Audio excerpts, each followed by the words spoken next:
Moms கிச்சனில் hours gram try fish போட்டு ஒரு குழம்பு எப்படி வைக்கிது இந்த வெதருக்கு பார்க்கலாம் வாங்க ஃப்ரெண்ட்ஸ். அதுக்கு ஹார்ஸ் கிராம் வேக வச்சுருக்குறாங்க.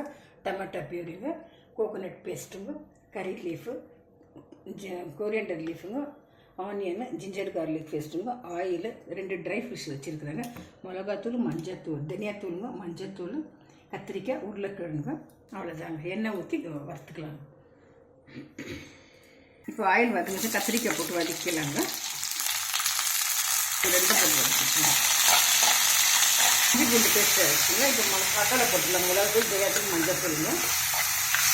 இப்போ டமாட்டோ பியூரி போட்டுக்கலாங்க. வேக வச்ச கொள்ளு போட்டுக்கலாங்க. கோகோனட் பேஸ்ட் போட்டுக்கலாங்க. மிக்ஸ் பண்ணிக்கணும். தண்ணி ஊற்றி வேக வச்சுக்கோங்க. ட்ரை ஃபிஷ் போட்டுக்கலாங்க.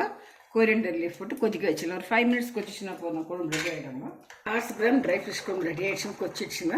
1/2 கிராம் ட்ரை ஃபிஷ் குழம்பு ரெடி ஆகிடுச்சுன்னு இந்த வெதருக்கு ரொம்ப நல்லா இருக்குங்க. நீங்களும் ட்ரை பண்ணுங்கள் ஃப்ரெண்ட்ஸ். இது இந்த கோல்டாக இருக்கிறதுனால இதெல்லாம் செஞ்சு சாப்பிடுங்க. 1/2 கிராம் ஸ்ட்ரென்த்து, வெயிட் லாஸும் கூடாது. ட்ரை ஃபிஷ் இன்னும் கொஞ்சம் ஸ்ட்ரென்த்து தாங்க.